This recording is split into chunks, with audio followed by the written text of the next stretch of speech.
Hi. Hi, everyone. Welcome. Today's on big screen. Holy moly. Are you going to record in gallery or do you think that works best for this? Yeah, I think that works best for us. Thanks. You're welcome. Okay. Well, welcome everyone to KarmaSue's last education workshop of 2022. I am Britton, the founder executive director of KarmaSue. We are doing a totally, I want to say relaxed, but maybe just unscripted community discussion today on navigating companion animal health crises. We thought we would record this one and make it an education workshop, as we have a lot of information going out of the counseling program workshops, but we do not record those. So that is what this is today. So welcome. Feel free to be on or off screen and always be willing to jump in if you have anything to say. Feel free to use the chat if you're more comfortable with that. I'm going to do a brief rundown of our facilitators and then we will begin. And I have my notes, so sorry, I'm not looking directly at anyone because I don't even know where to look right now. First, Heather O'Leary of AIDNETS. Heather, what is the Reiki Master Practitioner, the name of it? The Usui, yeah. What is that? Say it. I can't, if I don't see it. Oh, you I'm sorry. Yeah, the Usui Shiki Ryoho Reiki Master. Thank you. So you have that. I That's have what you that. Animal communicator and animal transition doula. She uses Reiki and animal communication to provide inspiration, connection, love, and healing, and to bring depth and understanding to the relationships between humans and animals. Heather is passionate about providing ways for humans to understand, learn from, and connect deeper with animals. She is happy to be a part of this community discussion and provide compassion through energy. Dr. Katie Braddock of Plum Creek Veterinary Services and KarmaSue's board president. She's here with us virtually today. Dr. Braddock joined Plum Creek Veterinary Services in the summer of 2010. She attended college at that word, Katie Warshish. Worcester Polytechnic. Yeah, that. Why do you guys have to do that when, you know, it's me speaking? You introduce yourselves. Yes, in there, Massachusetts, and earned a Bachelor of Science with high distinction biochemistry in 2005. She attended Colorado State University for veterinary school and graduated in 2009 and went on to complete a rotating internship in the medicine and surgery at the Ontario Veterinary College in Ontario is what I'll say, Canada from 2000. Wow.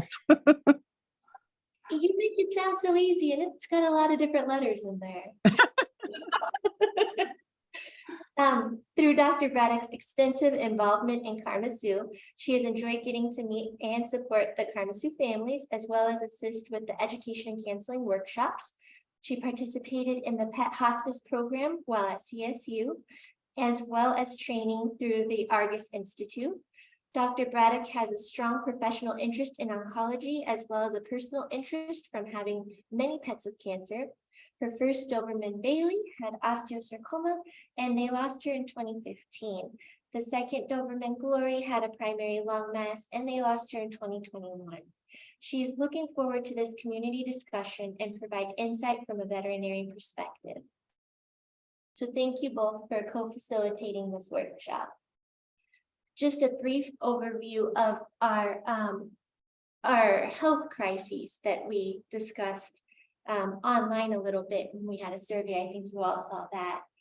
We have 3 types of health crises that we'll discuss today.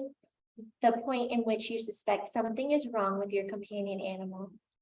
Your companion animal receives a diagnosis from a professional, and transitioning.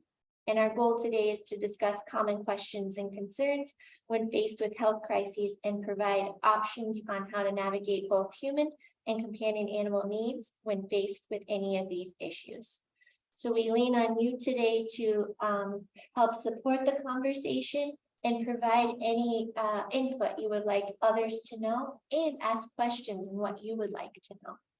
So with that, we will begin. Any first thoughts, Heather or Katie, as we start? Not necessarily, no. All right. We can just let it flow. Yeah, Yeah, I agree.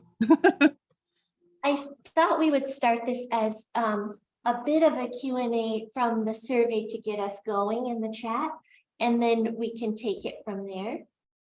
So we'll start with the first type of health crises, the point in which you suspect something is wrong with your companion animal. For example, you found a lump, they're limping, or they're not acting like themselves. When we asked in the survey, what questions did or do you have at this point in your own experiences? And a few people responded, and one question was how to notice when it's normal pet aging or an illness. What do you do in the meantime if our regular vet, is booked out 2 to 3 weeks in advance? Wondered, Katie, if you wanted to start that commentary. Sure. So I think as far as like determining whether it's normal pet aging and such, it's definitely working with your veterinarian, because what may look like normal aging to you may be something that kind of red flags for us, that needs further exploration. Unfortunately, I know that most, I would say probably almost all veterinarians are booked out a few weeks at this time. My clinic, I know, does try to save some like same day appointments for really emergent things. So sometimes we can get you into one of those. In the meantime, I think something that would help would be to actually maybe just kind of keep a journal of the behaviors or what you're seeing.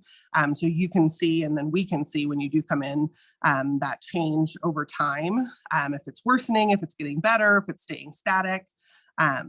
Just writing, it doesn't have to be real extensive, like a little bit of a few things down every day.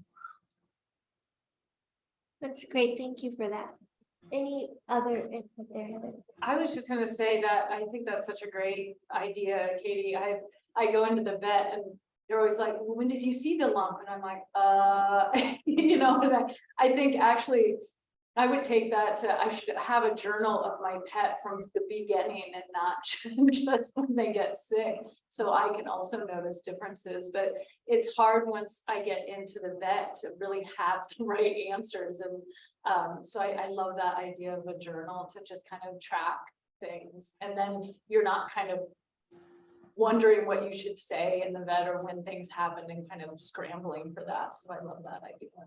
Yeah, and I think it is a great idea to even start before you notice anything wrong, like, because then you have kind of a baseline idea of everything. I think that's a great idea. That's kind of what we preach a lot at KarmaSue is just being proactive. So really having everything you need before you need it, which is a novel idea. Not a lot of us will do that, but it's nice to start whenever you start thinking about it. So today you can start that journal. And it's also important to bring questions into your veterinarian before you're there, because I just did it yesterday or whatever it was. I forgot that my dog had a new weird lump thingy on her and forgot to mention it at the vet. But had I had that written down, I probably would have caught it. Yeah, and I honestly love it when people come in with a list of questions, because it ensures that we're covering everything that they're concerned about.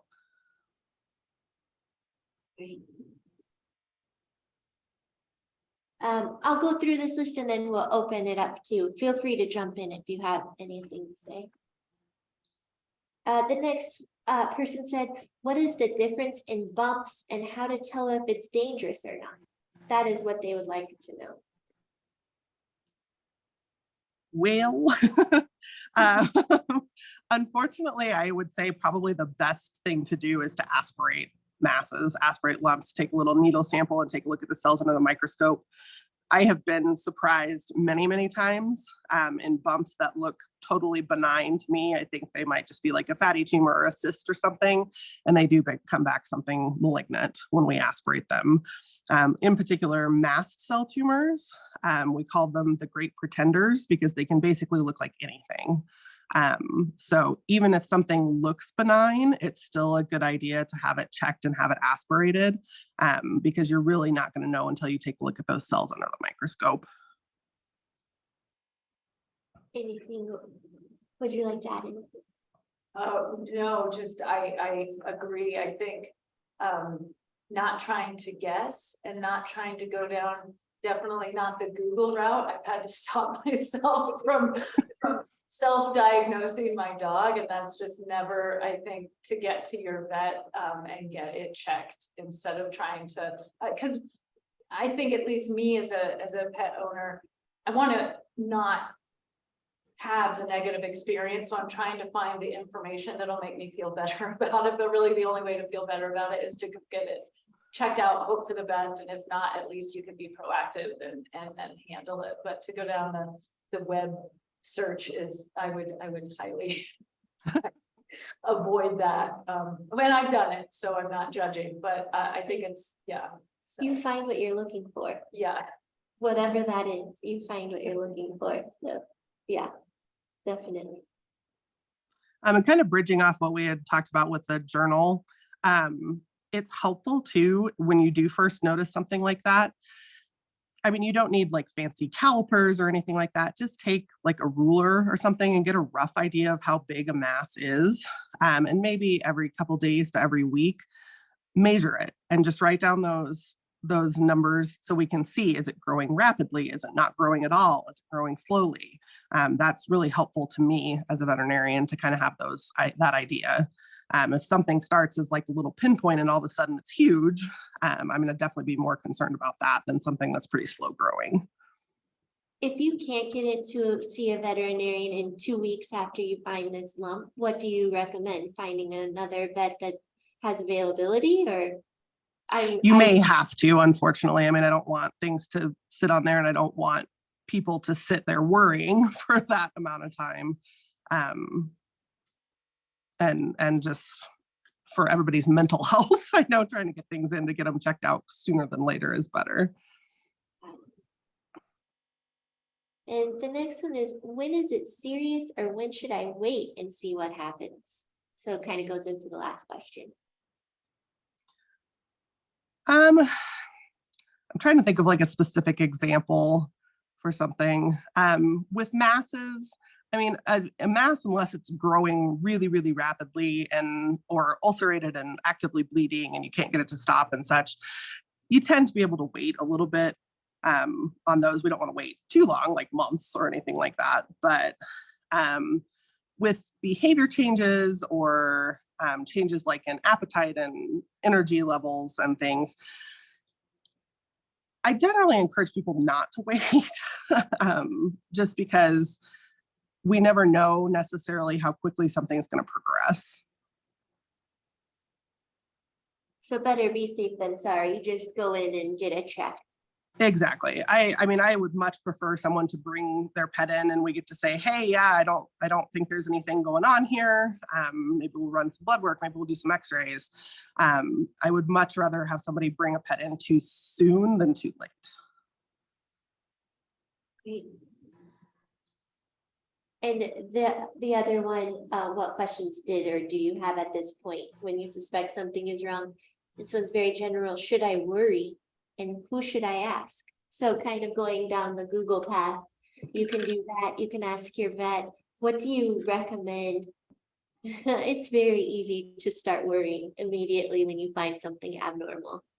How are you able to calm yourself and collect yourself so that you can face it more effectively? Any thoughts there? I don't know that I really have any good answers for you for that one. I mean, try to stay as calm as possible and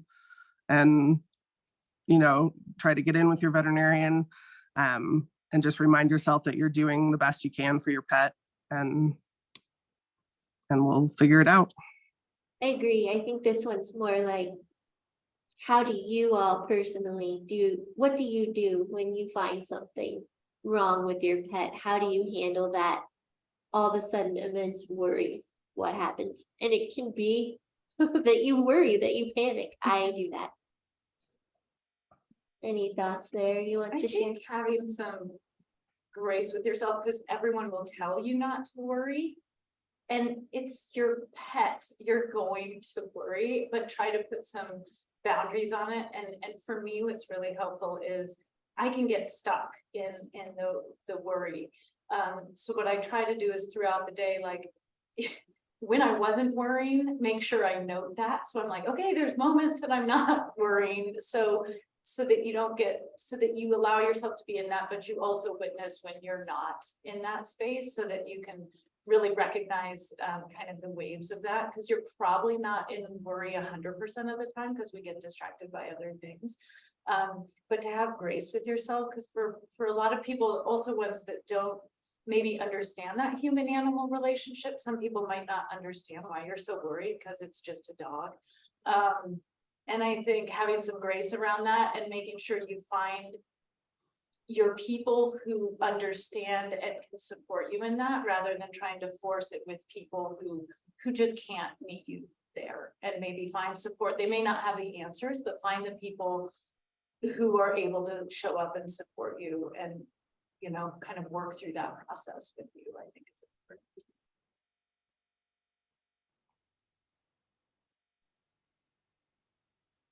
Anyone else like to offer anything there?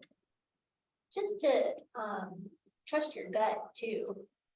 Sometimes your gut can lead you astray, but with Sly, our cat, he ended up having cancer of the cartilage in the dew claw.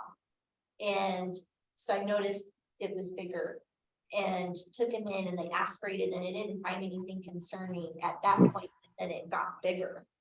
So I called and had him go back in, and they were like, oh yeah, that's cancer. And so luckily I had done that before it got any bigger. He would have probably had to have an amputation. So instead they were able to just take the dew claw and get enough around it. But I was like, oh no, this isn't just a cyst. Like this is something else now at this point, because it had grown so quickly. So just if you have any doubt, take them back in or ask questions and say, hey, I just feel like this is different. Can we look at it again? But not being afraid to say that. Being your pet's advocate. Yeah, absolutely. And it's not anybody's fault. It's just at that time it wasn't concerning, and then it became concerning. So yeah. Yeah, and Britt, I'll pitch in on my end. One of those questions actually kind of was something I've always thought about too. With Sin, she gets a lot of cysts a lot. So she is kind of one of those where I'm constantly on edge, especially, like with doing KarmaSue. It's like I see a bump and I'm automatically like, oh no, world's ending. I have to check it out. Everything in 90% of the time, it goes away within a few days. So it is kind of one that I kind of wait on now, just because if not, I feel like I would be at the vet 24/7 and they would probably think I was crazy. So that's why I kind of asked that question was, if you kind of do know your animal, what is that point where it's like, okay, what's kind of normal, what's abnormal? And I never really thought about the journal thing either, and just checking it myself instead of just having to go in. So thanks for that, because that is a little easier on the mind.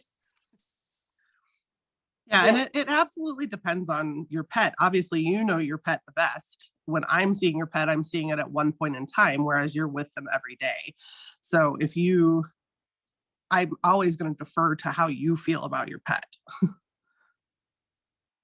I think that's what a good vet professional does, is listen to what you are saying as well. Because Katie, just like you said, you see them at one point in time, but are they eating? Are they drinking? What is their bowel movement? Like all those things also are impacting this. And so I think having a full story is a lot more helpful than just what is that bump on my pet. Another good question that I think I failed to ask recently, and Katie, hopefully you can speak to this a little bit. When my dog got diagnosed with a mast cell tumor, it was going to be weeks before I was able to get in to see the oncologist. And it was a friend of mine who is a medical sales rep for animal medicine. And she's like, oh, go ahead and get him on Benadryl. And so I think it's also maybe a really good, if you can't get in to see the vet soon, to maybe ask the vet, is there anything I should be doing between now and when I see you? And it might, maybe not, maybe with different lumps and bumps, it won't matter. Maybe unless you know it's mast cell, you shouldn't be doing Benadryl, so maybe it doesn't matter. But I think it's an important question to just kind of say, okay, it's gonna be a couple of weeks. Is there anything I should be doing? And maybe Katie, that's when a vet would say, measure it, be measuring it, do the journal, go ahead and be proactive if there's gonna be a timeline, because you always hate to get in there and they're like, oh, well, have you been measuring it? It's like, no, I didn't know I should, to be a little proactive with the questions in the interim. Is there anything I could be doing right now? Yeah, I mean, I think that's a great question to ask. Is there anything I can be doing? And the other thing that we face too sometimes is, yes, we've diagnosed, just like your experience, we've diagnosed this as a mast cell tumor, but now I'm gonna have to wait a couple of weeks for surgery, or I have to wait a couple of weeks to see the oncologist, or and a lot of times there are things that we can do kind of in the interim to make the pet more comfortable, to try to kind of decrease, like Benadryl and famotidine or Pepcid. I will always put my mast cell tumor patients on that in the interim until we can get them in for surgery, just because it helps kind of calm things down, and it honestly a lot of times makes the pet feel better. Same thing, like I had a dog recently, this isn't cancer related necessarily, but had a fractured tooth with a tooth root abscess. And unfortunately, we can't get him in for a week or so. So we put the dog on pain medications and antibiotics to keep it comfortable in the interim. Great information. Okay. And then still with regarding type 1, when you suspect something is wrong, what helped or helps you during this time? What did you or do you wish that you had, but you did not? One person said it helped to have other vet recommendations to be able to get my pet in quicker. I wish I could have, or excuse me, I wish I would have gotten a second opinion sooner. I'll read through these and then we can chat. Another person said having someone to help me with understanding it's okay to be upset.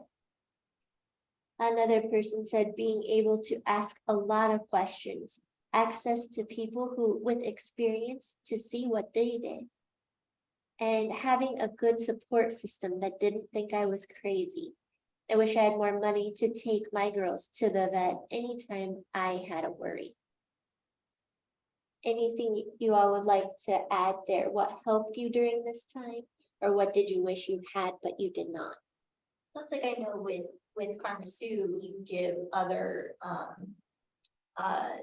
sources of help and information, as well as the vets. And so I know Daisy had seizures. She had idiopathic epilepsy. And so I found on my own, there were chat groups online for dogs with epilepsy and being able to find that. So I think vets or whomever having that information to hand out as well to say, hey, in the meantime, here's these groups or these resources that can help you in the meantime, talk to other people with the same issue. And then that way you have that as well. But that was always helpful to me, is getting on that online forum and hearing what other people have tried or what their experiences were. And then that's also where I learned to journal too, her seizures and track them and how long they lasted and the after effects and things like that, so that I could take that to the vet and say, hey, we're seeing an increase or a decrease since we added this medication, and keeping track of her food and water intake and her energy and stuff like that. So, but that's where I learned it was online. And so not necessarily from the vet at that time. What I did appreciate about the vet though, is she talked to her schoolmate up at CSU and got help from them too, as specialists up there. So she did that on her own and for free. So that was really nice as well. But I know not everybody has time to do that or the opportunity to do that. But yeah, so that would be helpful, is just to give other resources outside too and say, hey, if you're interested, there's these groups available to get feedback from. I think it can be hard if you don't know which direction you need to go. Like I got caught in having a lot of having to go to a lot of specialists and them not having the right piece because I didn't have the right information when I went to them. And so and those aren't cheap, you know, we're talking $300 consults that you walk out of and you're like, I gotta go find another one. And I don't know what the answer to that is. I'm really like, this experience has made me really go, you know, because my dog has a heart murmur, so I didn't know that any surgery has to be done with an anesthesiologist. So I would go to a surgeon, but they didn't have an anesthesiologist now, but I didn't know that. And so it's like, oh, so now I need to go to another one, you know, and no one will let you go to their surgeon unless you see their oncologist, you know, and so it's like this kind of, and I don't know the answer to that, except that, again, maybe this goes back to the journal, because then maybe when you're seeking out the right person, you can say, here are the things my dog has. My dog has a heart murmur. My dog has, you know, to really understand maybe the unique pieces of your animal in general, so that you can ask the right questions and get to the right person instead of kind of getting bopped around. But it's a hard one. I think it's a hard one that I think you probably could speak to a lot of people having a problem with. We've had this conversation offline, and it's just like, how can we alleviate this weird path that people have to go through to find whomever is going to help them in the end? I don't know that answer, and it's frustrating as someone that wants to help this community. I think we'll get there. I think we'll at least have options of paths, but I also agree with the journaling that my dog has this, you know, like a heart murmur. I know this. I don't know if it means anything to you, but I'm telling you, does that affect this path? Do we now have to go down path B instead of path A? And just, I think, provide as much information as we can from the onset. But it's true, you don't know what you don't know. And you unfortunately have to pay to find out. I can't find a good solution to this yet. Anyone else have any thoughts there? Well, if I can step in a little, I think the two biggest things that were helpful for me when understanding anything that was going on, which I know a lot of people don't have the option of having, is another person there with you. Even if it's just a friend to like help take notes or something. I know that that's a very scary thing to go through. Even like people who have cancer, you know, like when my father went through it, and he had my stepmom there taking notes, because for him, he's listening to what's happening and not necessarily what's my next steps. Like you get home and you're like, oh man, I don't remember anything that we talked about. So sometimes having somebody who's not necessarily going through it, being there was very helpful. And then I'll say honest answers. I feel like having someone who, you know, like a vet tech or someone who you can actually ask weird questions to, because you in all honesty just don't know, and them not look at you like you're crazy. You know, a lot of us don't know what good, you know, food or bowel movements or water intake actually looks like. So sometimes it's nice just to get like an honest opinion without people looking at you like you should know things sometimes. I think that was extremely helpful.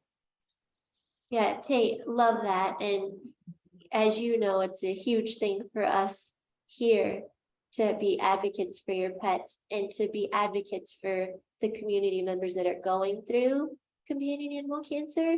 And as you know, it's something that we would like to work on in the future, to have advocates readily available to go to vet visits. We used to do it in the past, pre-COVID, but we're a small group. One day we'll get bigger and be able to offer that more. But I am 100% in agreement that it helps to have somebody just at least once removed.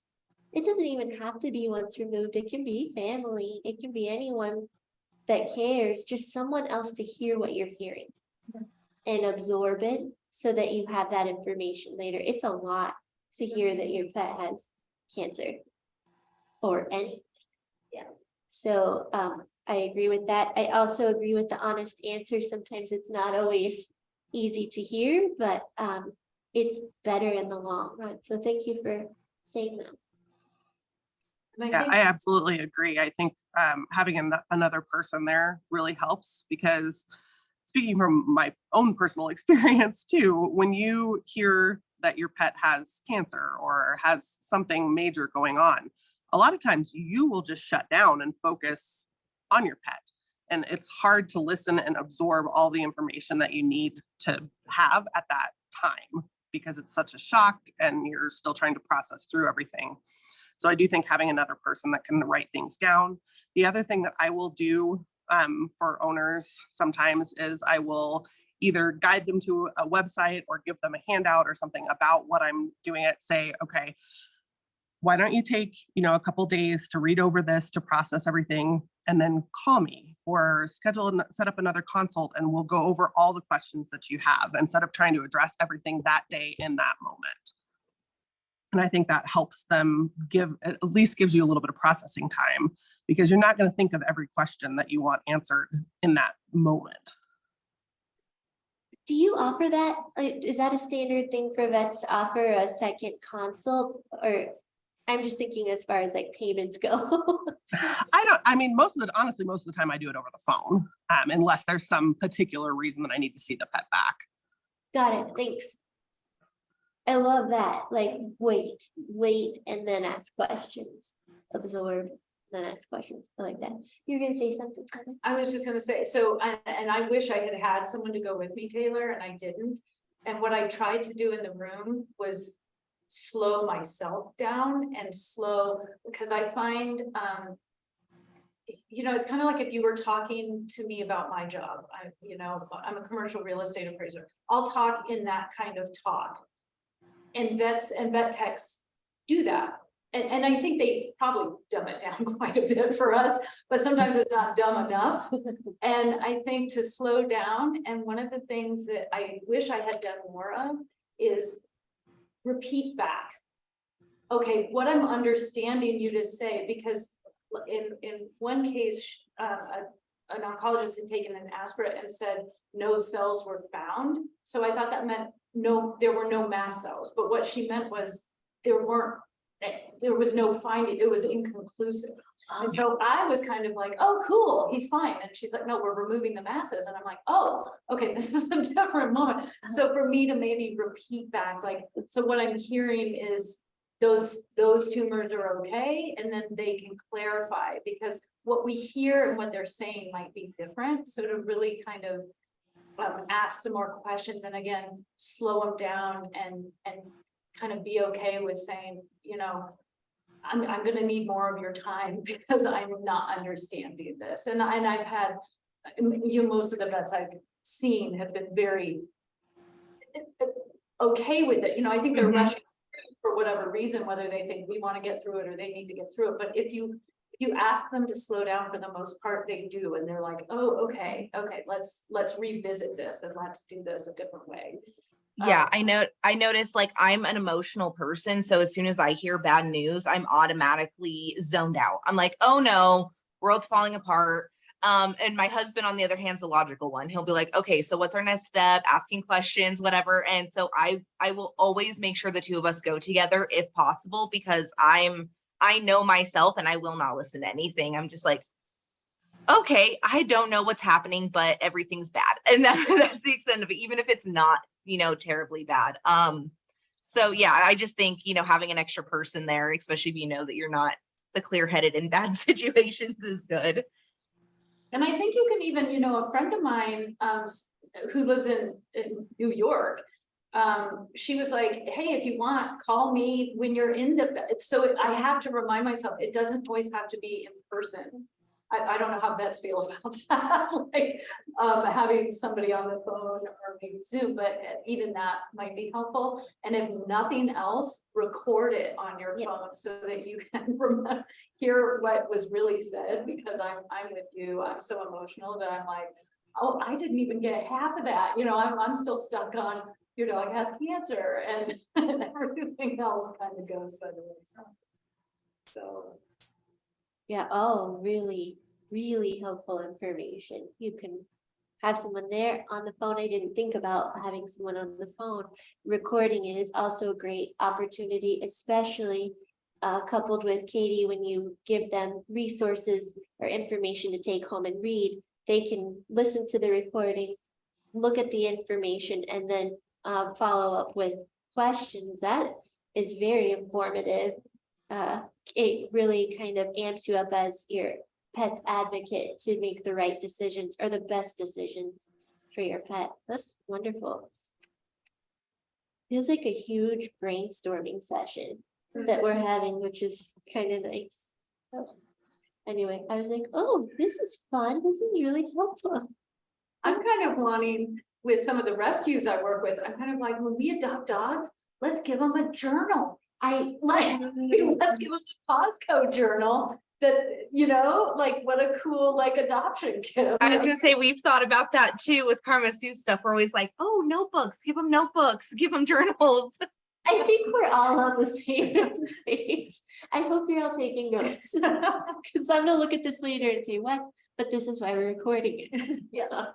Anyways, okay, so wonderful. Moving forward a little bit with type 2.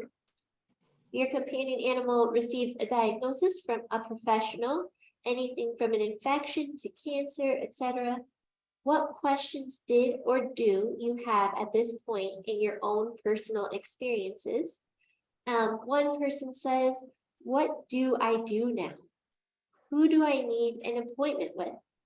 How can I keep my pet comfortable until we know more? And I think we covered that a little bit previously. Does anyone want to expand on what you said before? I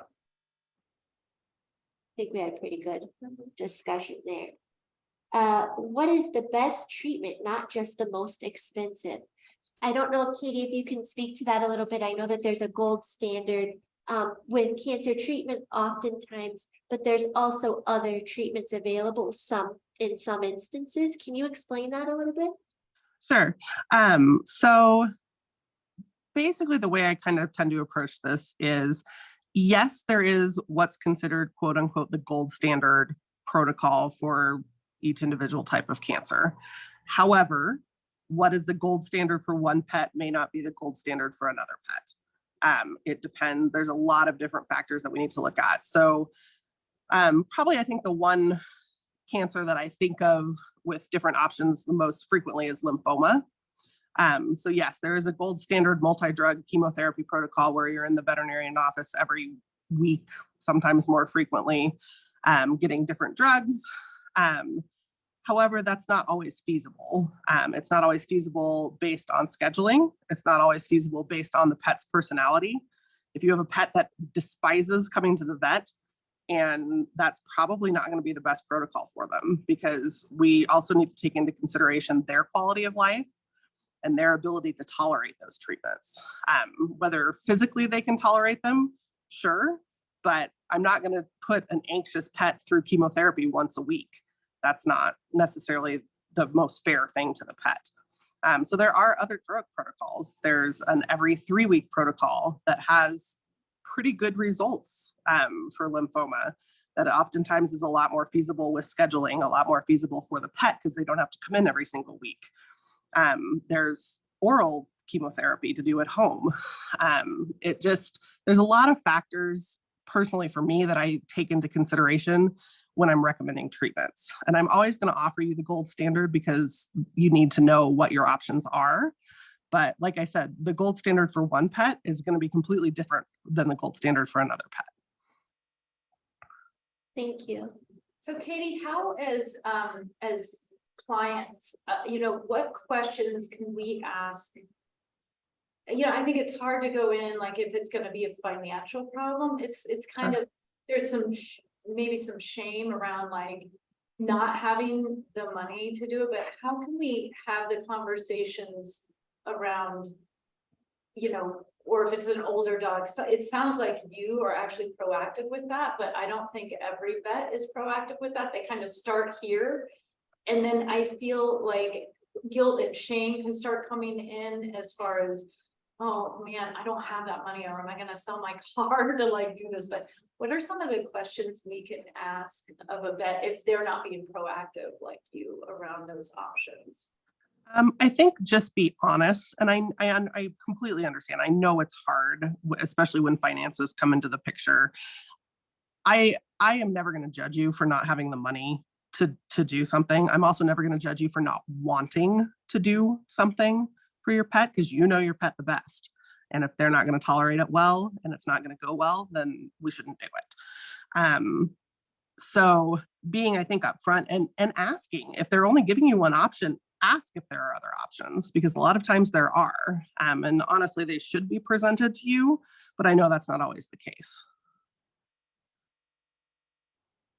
Thank you. Sorry. I think goes into Becky's last, during our workshop and talking about the undertones of money anyway, and talking about money anyway, and how it's taboo in the culture to even talk about it. So I think it's just ingrained in us anyway to feel ashamed, even if we're not made to feel that way, is to say, oh God, we don't have the money for this, and it makes you feel bad. But when honestly, a lot of people would have a hard time affording cancer treatment. They're just expensive, and even us as humans with insurance, it's expensive. And so, yeah, I think that goes to, like I said, Becky's presentation on just the shame in money anyway. Yeah, I see it often when people come to us. It's often not their first go-to of asking for money. They're like, we tried every outlet, we did everything we could, and now we're asking for financial support. But in their stories, they'll say, and also I'm selling my car, and also I'm selling my belongings, and I'm gonna go without XYZ to make sure that they have the best chance to survive. And that's really commendable and also unnecessary. That's why we're very small. We can't cover the whole thing, but we can help with some. So it's great for them to want to do that. And it really shows their willingness and their love for their pet to make sure that they're okay.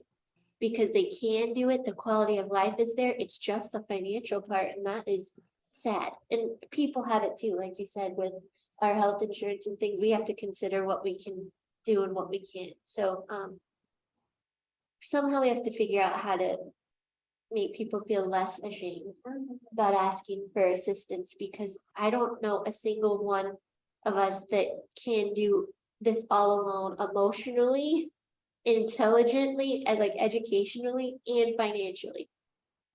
If you can, then I feel like you should be running this nonprofit. Well, and I think it speaks to when you talked about going with your gut. I think it also has to do with, and it's kind of going against other things that were said, but like, if you're not feeling a connection, like Katie, I feel like it's really important. Like, I would feel really good if you had that conversation with me. And so it's a building a relationship with that person. And so if you're kind of not getting a good feeling from whoever you're seeing, I know it can be hard to be like, oh gosh, okay, now I'm gonna go see yet another one and pay another consult fee, but it may be worth it so that you feel you can ask those questions, or that and it could be, as anyone who's dealt with any problems with their pets during COVID, I mean, vet staffs are stretched thin. So I understand that when I go in there and I'm trying to take up time, they're like, hey, wait, like we are worn out and we can't sit here and chit chat about things, that are very simple to us. So but I do think if you can find a good match, it's also really helpful. And so to not necessarily stick with somebody if you're not feeling met is, I think, would be a really good. Yeah, there needs to be a connection, and there needs to be a level of trust between you and your veterinarian. And if you're not, some people just click better with different people. Like it's not anybody's fault or anything like that. And I'm not going to be offended if you say, hey, I'm going to get a second opinion. I'm going to ask someone else. Like, that's fine. Well, yeah, it goes both ways, right? You want them to feel comfortable and you want to feel comfortable. So, and I really appreciate being able to ask the questions. I would be a little more put off if I didn't have that connection with the vet. I wouldn't ask all of the questions that I have. And then that's a detriment to my pet. So that's a great point. Okay. What stage, treatment options, prognosis, side effects, and outcomes? That is the question that they have. This is, what questions do you have at this point? in your own personal experience regarding the receiving a diagnosis? So that's a loaded question, because it's hard to answer the staging, treatment options, prognosis, side effects, and outcomes. I don't know if anyone wants to take a stab at that generally, or maybe, yeah, unpack it a little bit. How do you, I think it almost goes along with, how do you know what to ask?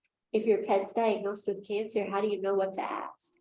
Well, I like these as questions to ask, because I think I got as far as treatment options Oh, and then stopped, and I'm not like, okay, so what does that mean if he has surgery? You know, I didn't realize now after surgery, he's gonna be in a cone and be limited movement for 2 weeks.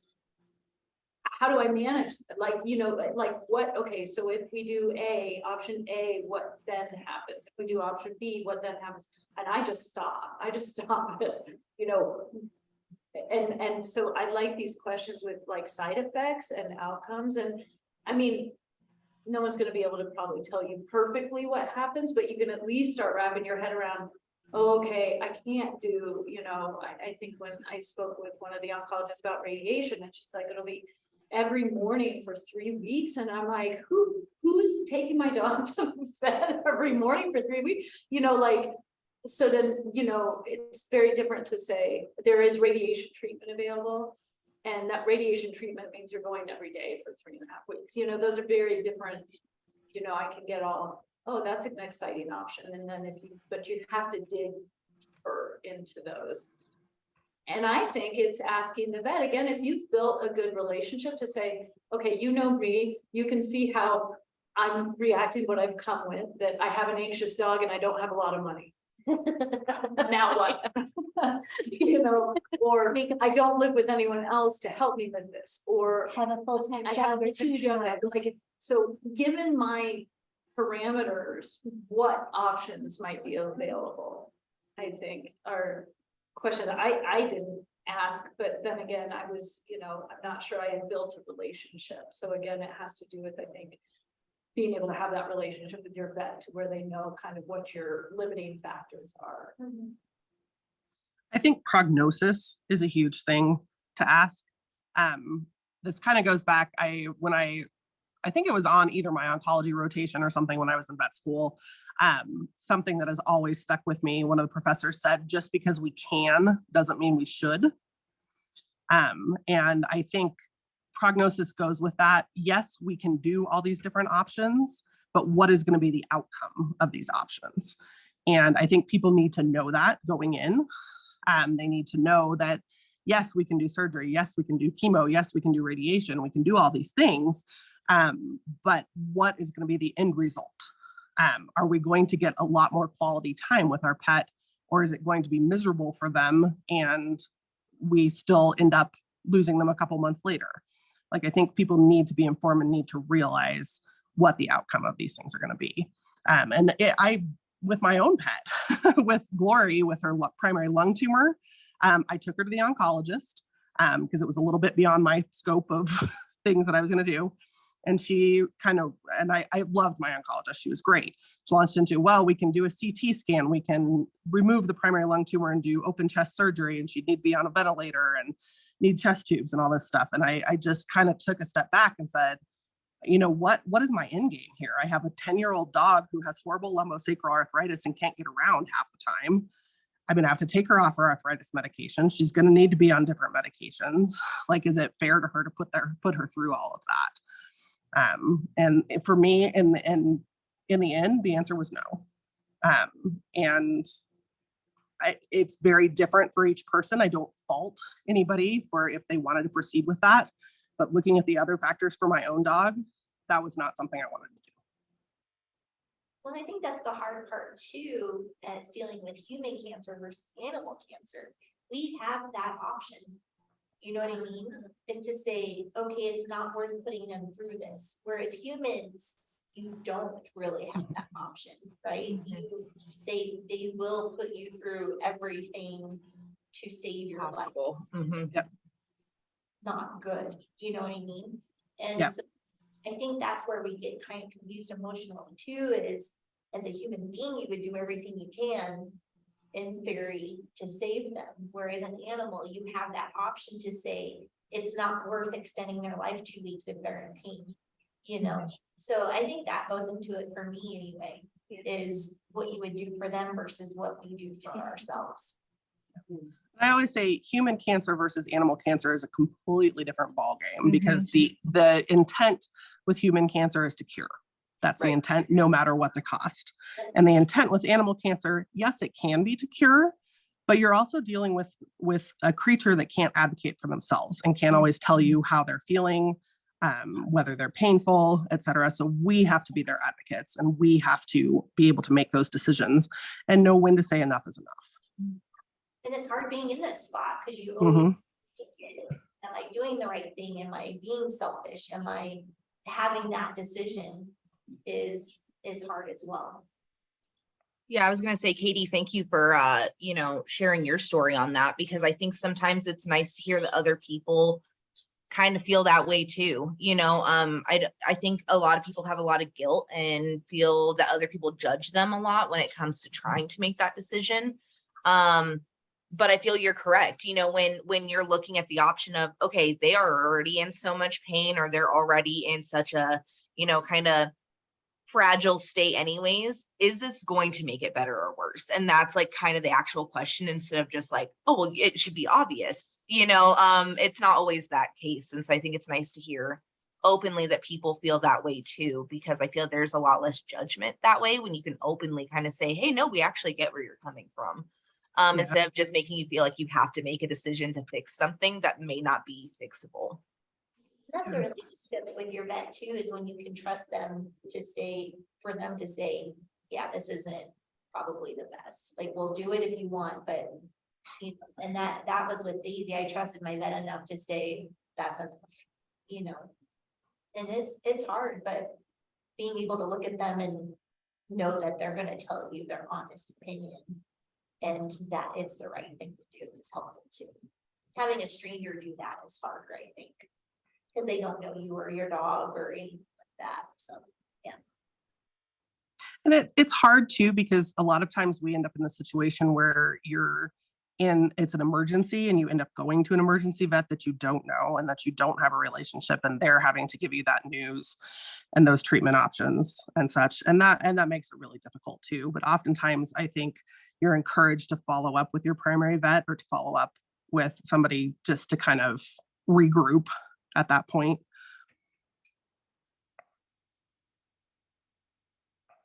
Sometimes you don't have that opportunity, unfortunately. That's true. We've been through that. Yeah, it's hard to either way. I do have to say though, we had that with Sue. It was the emergency room, middle of the night situation. And even though it was hemangiosarcoma, so we caught it as soon as it could be caught. And unfortunately, it was then that she had to go, but I don't talk about it too awful much, but it was super helpful to have that vet. She was going off her shift and she waited with us. She didn't have to do that. Not everyone needs to or has to, but she felt something that she wanted to see this process through, and she did, and that was so helpful. Cannot remember her name, don't know what she really looked like, but I know that she was there for us. So those kind of things really mean something when you have nothing else. I agree, because, as some of you in that room know, we have had some bad experiences of late night vet visits and emergency visits that made it even worse of a time. And it sticks with you in a whole different level when it's even worse, so when you even have a complete stranger who's been nice to you or caring, like I went in with a hedgehog and I did not get questioned about being very upset about a little hedgie, which was nice. They did not question it at all. They were like, yeah, this lady's coming in with this tiny little pokey thing and she's upset. And that was nice. They didn't know me. They didn't know anything about our situation, but having just a kind person there was very helpful. But like I said, we've had bad and it sticks with you on a whole different level. So just having someone in general who's kind of understanding towards the situation makes a difference. Yeah, and I think setting your own self up for success, again, this being proactive of just, honestly, it's kind of weird, but this impending doom, just like knowing something may happen one day. Let me just prepare myself as much as possible so that if you run into a bad experience, it cannot break you. You're all right. It may knock you down, but you have whatever you built up in yourself and your own support system that you'll make that through. That has nothing to do with this comment here. So. We'll move back I on. digress. Sometimes these go a little heavy, you know, and I bring us back, but it's good conversation and I appreciate it because I think a lot of people have the same thoughts and have had the same stories. And that's why I like to bring them out, because no one's alone in this. Like, many of us have had bad experiences with late night vets, but some of us had really good ones. So it's good to bring out both perspectives. Okay. And then the final one in that one, we'll just skim through it and move forward as we're running. We're doing okay on time, but this one is all inclusive. What's next? How did this happen? How will I pay for it? Who will help me emotionally navigate this? Which professional should I go to? Those are all the questions that this person had when they found out their pet had cancer. Any thoughts there? Not to answer the questions, but more of a general conversation. I like, oh, sorry. No, go ahead. That's why I like your toolkit, is because it kind of lays all that out. It's like, okay, this is where you can go for this. This is where you can go for support. This is where you can go for financial help. This is where you can go for education. So having kind of that toolkit, I think, is really helpful.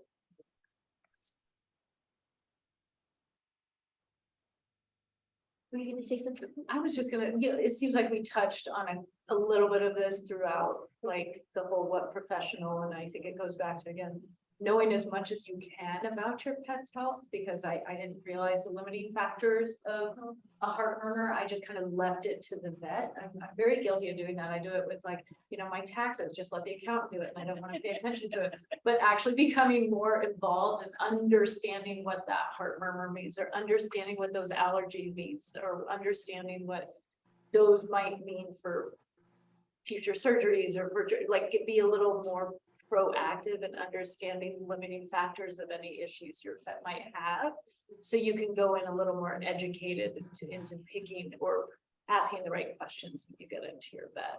I think would have been helpful for me instead of being so passive about just assuming all the vets would talk.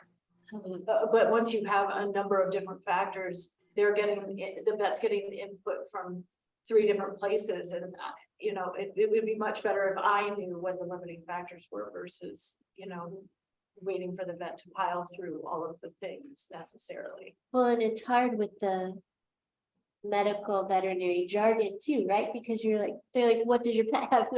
I don't know the word, but it's allergies. Katie, allergies everywhere. Yeah. Like, okay, well, let's break that down. What kind of allergies? Environmental or food or both? And then you break it down more, and that she has hot spots and she's got ear infections and all other things. So it's not just allergies. So just cancer is the same. It's not just cancer. What is that? And then unpack. And then the animal underneath the cancer, what does he have? He has a heart murmur. And so, like, all these different pieces just never even occur to you, right? You're like, he needs this removed. Who can do it? Yeah. This one oncologist should be able to do it, right? No. No, she's not a surgical oncologist. Oh, crap. I thought I was Yeah, a we doctor. don't know those No. Now I do. I didn't even think about it until you brought it up, and you're like, oh no, this one can't do it. Why?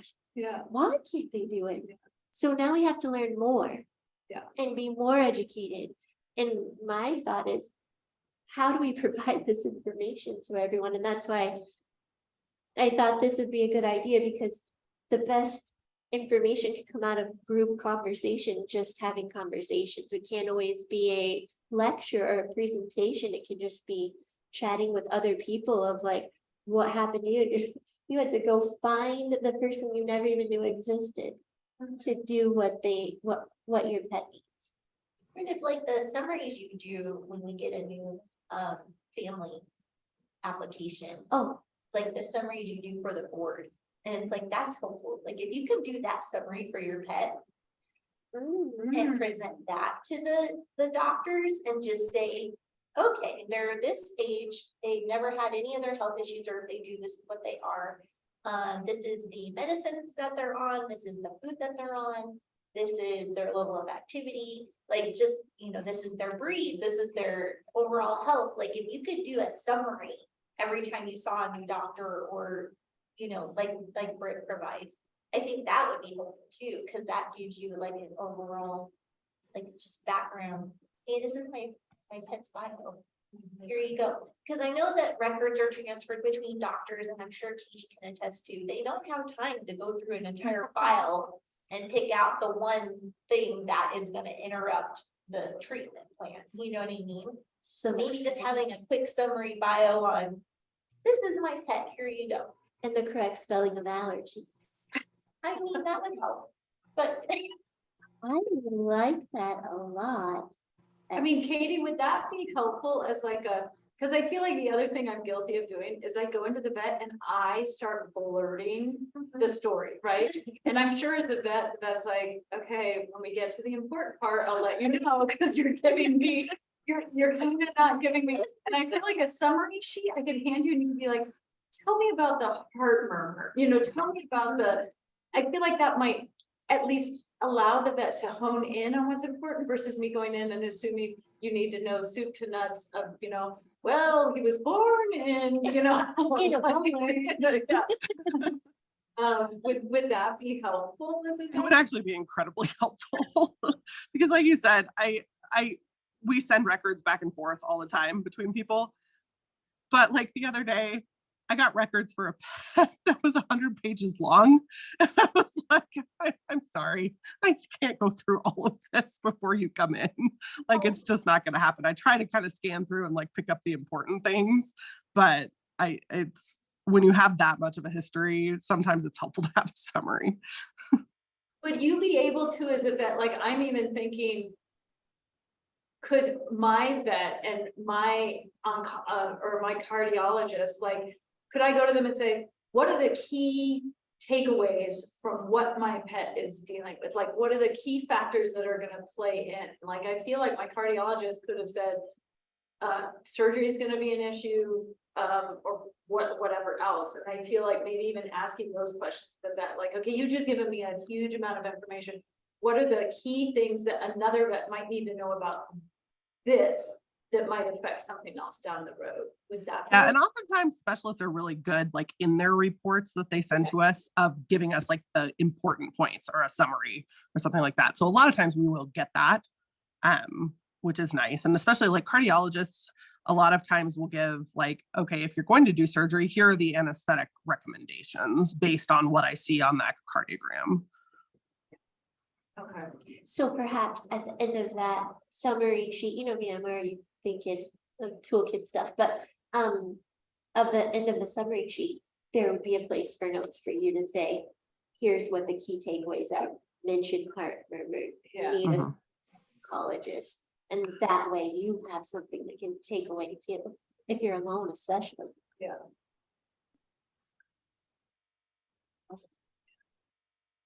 Good stuff right there. Okay, and then we do ask what helped you during this time. What did you wish you had? And honestly, this was all covered through this conversation here. What appointments to make.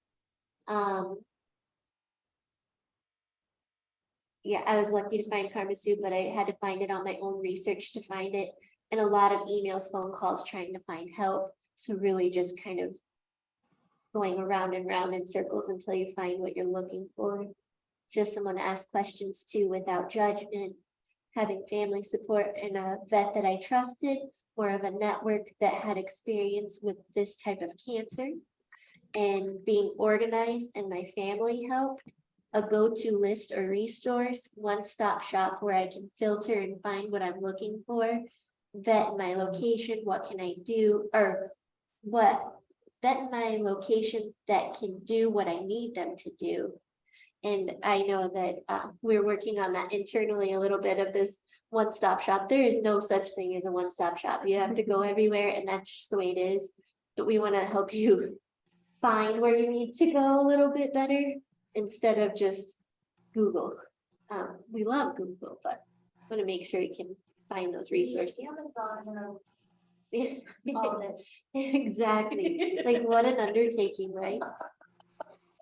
Especially when no pet is the same. Everyone is so different. Everyone needs so much different things, and so do families. They're even different. So it's Well, and cancer varies I mean, that doesn't follow a rule book No. ever, that in my understanding. Yeah. yeah. And then, so the final one, we have the final type of health crises is transitioning. Your companion animal is terminally ill and you are faced with end-of-life decisions. And we asked, what questions did or do you have at this point in your own personal experience or experiences? And one person wrote, how will I know what if I do it too early or too late?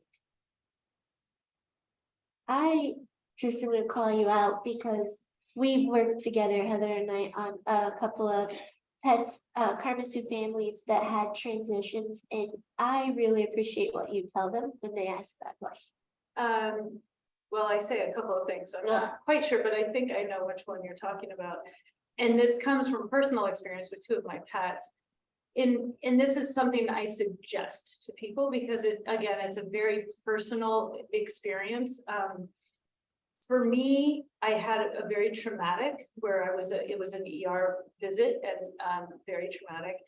And then the other one I got to choose. And the day I chose to transition him, he was able to walk into the vet. He was, you know, what you would call healthy. And I mean, he's not healthy, but like he was in good spirits and it was so peaceful. And so what I tell people is sometimes it's better to do it 2 weeks too soon than a day too late, because that razor's edge is really, really hard to find where you're like, okay, they're not having a great day, but they're not having such a bad day that it's trauma, so we do it today. And with a lot of the referrals that I give for people who do in-home euthanasia, you can't do same day generally. Some of the bigger companies might be able to, but you actually have to pick a day, you know, a week or two out, which can be very, very challenging.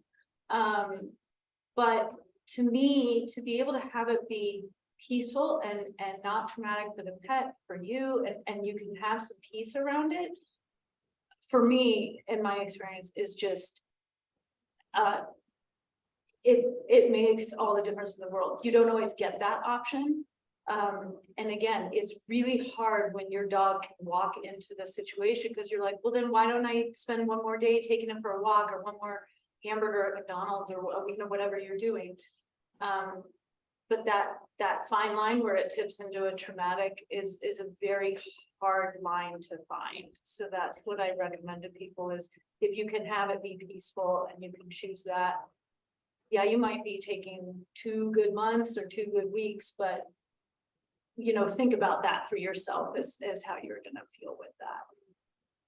That's exactly what I was thinking Yeah. about. And I also tell people you can schedule that, which is weird, but you can schedule it. You can also cancel it if you feel like you don't want to move forward with it. That's okay. I feel like just having it in place, again, being proactive before you have a traumatic day is helpful in a lot of cases that we see.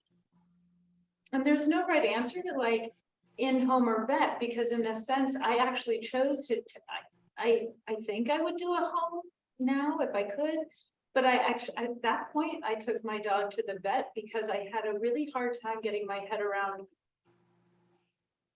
having to watch the body be removed from my house. Yeah. And this way I could walk out as a vet. So there are things to think through if you can, ahead of time, maybe put some things into place, like what's important to you, that it is in the backyard under the tree, or is it gonna be easier, you know, but it's a hard drive to the vet. I mean, none of it's easy. But if you can think through a few of those things and how you would like it to look under ideal situations, and we don't all get that, we do not always get that. It's to me, it's a very much a blessing if you do have that opportunity, because then you get to control it a little more and have it be a little easier on you and the animal. But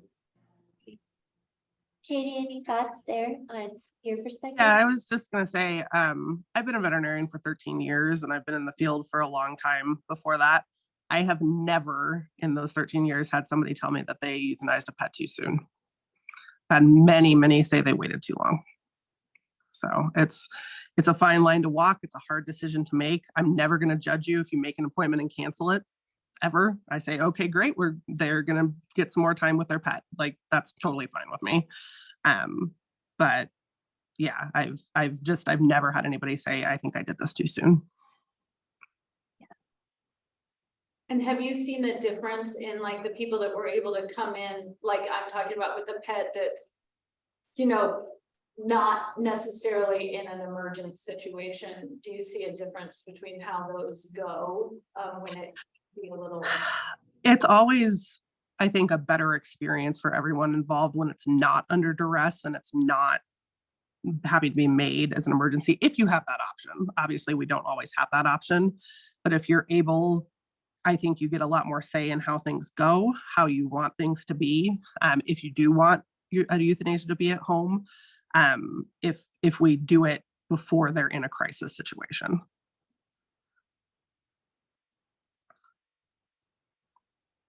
Never easy. No. Regardless, I mean, it's hard no matter what you do, but I think some of the stress is taken out of it if we do have a little bit more say over the situation. I also think it's really helpful, again, to be proactive to as much as you can, like not on a nice Sunday or something like that, but maybe you just start thinking a little bit, planning like you do for yourself, what kind of service you may want or those kinds of things. What do you want? And also, if they are very ill and you know the time is near, it might be a hospital visit. I recommend having like their favorite blanket or something that smells like you, or a stuffed animal, something that brings them comfort if you need to go. I don't know, Katie, if that is really helpful, but I think it's helpful for the person too, because you're seeing them with things that they love. Yeah. You can take that with them. Yeah, I mean, people will bring toys and blankets or beds or whatever they want them to be. And sometimes we send those with them for cremation too. Like if they have a favorite toy, I'll say, okay, do you want this to go with your pet? And we do that. I love that you do that, because we hear that a lot too. And like we have blankets in our house, like, oh my God, blankets, but that's what we have. And KarmaSue, they had their favorites, and we were able to take some fur from when they passed, and we put it in a nice little shadow box with their photo and things. And it's like, if you can kind of think about those things a little preemptively, which is hard, but if you can, it brings you comfort after as well. It just, I think, thinking about that, also the logistics, right? People don't know that sometimes you can do a communal cremation or you can do individual.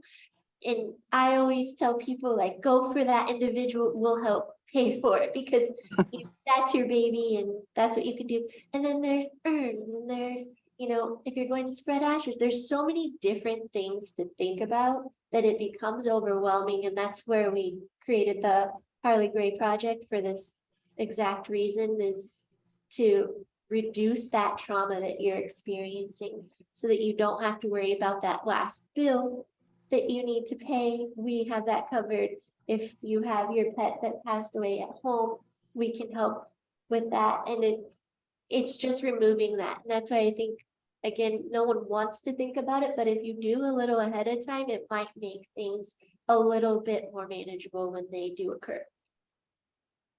And I even encourage when I can talk to people earlier in the process, go ahead and call the facilities that you're thinking about using or the doctors to get comfortable, see if you mesh with them, know how to get there if it's emergent, like know where your closest emergency vet is. But I agree also thinking through, because in that moment, if it's kind of emergent, they're gonna be like, okay, do you want communal or individual? And you're like, do you want a paw print? Do you want, and it's like, I don't know. And how much is all this? And if you, as much as you can do on the front end, so that I almost call it, Colorado has 5 wishes for humans, which is kind of a legal document that is not a will, but it kind of takes place of a will. And I see that for pets, like, well, how do you want that to look? And what are your resources for that? And are you sure you're gonna walk in? Can your vet do can they do the transition? Would they be available after hours? Do you have enough, are they willing to do that or not? Because if they're not, these emergent things always happen on a holiday and a Sunday. They never, Yep. and so if you're not gonna be able, if you're not gonna be able to be with your vet, what is your next best? I've been reading this book called Option B, and the whole theory is, if you don't have option A, how do you kick the crap out of option B? So have your option B planned out, because we all have an idea of what our option A is, but have your option B's and C's kind of laid out, because option A is probably not gonna be your option. Yeah. And just so people are aware, can you explain end of life doula services and how that works? So for me, what it is it's working with, I'm one piece of a team. And I'm kind of just like, I want you working with your vet, and I want you working with your family, and I am a support system effectively for either resources or it's almost, if anyone's worked with a hospice volunteer, I'm there to just listen. Sometimes people tell me things they can't tell their family members, or you're kind of I don't judge, if you want to do the treatment, if you don't want to do the treatment, if you want to do, a lot of people actually want to do as much as possible a natural death. For me, that would be really hard depending on the situation, but you kind of want to support people wherever they are in this process, because it's so individual. And then also helping people, with grief and trauma, and how they're being supported by family, because all family members do not deal with grief the same way, and you're always managing. Not every family member wants that transition to go the same way. So in a sense, I'm just helping support and try to find resources. And again, I don't take the place of anyone. It's a team effort. But I just try to help from a resource perspective, and can also do animal communication, which people feel is sometimes really helpful. People have questions about if their animal knows they're sick, or if they're going, if they're in pain. And again, working with the vet in terms of pain is important, but there's a peace of mind that people are able to get if we can do some animal communication around that. And of course, I can speak from just all the animals that I've worked with. Animals are not, I can't think of a case where an animal hasn't been ready to transition, because animals operate differently. They're always kind of in spirit and body. And so they're like, leaving the body for them is not, it's not the same as humans. And of course, we're being left behind as having the loss. And they're kind of like, for the most part, they're really looking forward to getting rid of the body that is so sick and isn't supporting their spirit. So that tends to give people, if that's the case with their animal, that tends to give them a little bit of relief. So it's really just helping people with grief and managing family dynamics, managing other pets in the house. A lot of people forget that when you pluck an animal out of a situation, it will definitely change the dynamic in the house, or it can change the dynamic, both human and animal wise. So kind of making sure the other animals know what's going on and how that may shift animal dynamics in the house. If you're taking the alpha out, there could now be some other issues with, with managing that. So really just trying to be a resource, to get people to the right place and make sure they're, I'm working with the vet to make sure that that's all going, smoothly. So I think it's important to let people know that there are services like this out there, just like we do with alternative methods to pain management. We're not in the business to save anybody. We can't do that, but we're a resource to make lives a little bit easier. And we did a workshop on how things impact other pets in the house. Can pets feel grief? oh yeah, I mean, That was it. And it was, this is what we found, is that they can and they do, and there's different ways that you can comfort your other pets. Like some of them say leave the other pets things out so that they can check it out, do what they need to do, and then they leave the space. And I would love your input on that, because one person in particular I'm thinking of that we work with and is a friend of mine. She picked up the pet that passed his bed. It was at the end of the hall. She picked it up and moved it when she got home because she couldn't look at it. And her other cats were just confused, didn't know what happened, and she put it back and they did their thing. They laid in it. That was their spot for a while, and then they left. And then she was able to pick it up. She's like, I knew that they needed to figure it out on their own. So just wondering if feedback there. I mean, I think it's important to recognize, as different as grief is for humans and that process and how people deal with death and grief, it's the same with animals. You might not notice another animal. Actually, I've had other animals in the house be like, oh my good, that one's gone, because there was some weird dynamic, and so they're not affected. But I think I do encourage people that as much as they can to witness, to recognize what's going on in the house and see about, okay, did you change anything? Did you move a bed? Did you move the food? And that it's okay for you and your pet to be experiencing grief. I think so often we try to push people out of grief and it'll be better and everything happens for a reason. It's like, what, there doesn't have to be a reason necessarily, and we can be sad, and your animals might be sad, and that's just, it's okay. It's really okay. And to normalize that there might be some shifting in the house, and relationships dynamics might change, and that's okay. Anything on that perspective, or your perspective, Katie, on the topic? I 100% agree that animals will grieve.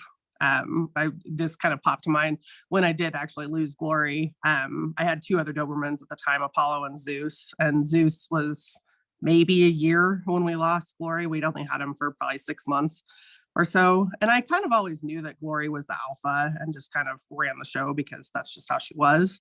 And unfortunately, it was a situation where she went downhill very quickly. And I was very lucky that one of my partners lives about 5 to 10 minutes from me and actually came to the house and euthanized her kind of late one night.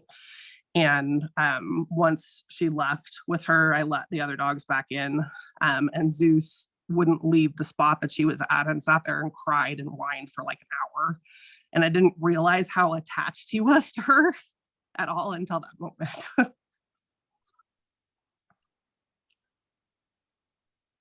And that's hard. As humans, you're grieving, and now you're watching your pet grieves, and and I don't mean this, but like you already feel like you failed one animal, and now you're like, and now I can't. How am I supposed to support this? It can be really hard. Grief is that's a hard. And then on the other hand, my other dog, Apollo, whose like slogan of life is happy to be part of the team, coach, was just like, whatever, what are we doing now? Which is actually nice, because sometimes animals add levity to the situation. Yeah. I get that in a lot of my readings. A lot of times in the readings, leading up to a transition, everyone thinks it's gonna be really morose and sad and grieving. And by the end of it, everyone's laughing. It's very lighthearted because the animal's kind of like, I'm sorry you guys are stuck with the aftermath of this, but I'm kinda stoked to be getting on with things. And it can feel a little better for people to, it doesn't always happen that way, but animals just deal with things a little differently than humans oftentimes. Totally different. And Katie, I had a similar experience with Karma and Sue. I thought they hated each other. They have to be separated all the time. Very long story, very, very short, but Karma grieved when Sue, and it was hard to watch. And I couldn't get another dog. I wasn't there. That's not what's happening. And I tell everyone the story. We pig sat a friend's guinea pig. Karma fell in love. So then, 2 weeks later, went to Dumb Friends League and adopted Oscar Boogie, the guinea pig, and they were best friends until Karma passed away. And that was her buddy. And so, like, it looks different and it brings things to you that you never thought would come to. I didn't never think I'd have a guinea pig, but I sure did. And he ended up being my best friend for a while there too. So it's an interesting roller coaster. You kind of just have to ride it through and know that, like, whatever you're feeling is valid and the transition will be what it will be. You can make it however you want to, as you can, as you're able, but you kind of have to like give in a little bit and like surrender to the process sometimes, I think. Yeah. So with that, we have a couple of minutes left. If anyone has any last comments or questions for us or anything you'd like to say.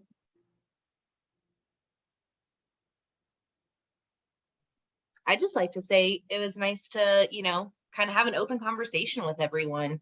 Thanks to everyone for sharing your stories. No, it's not easy.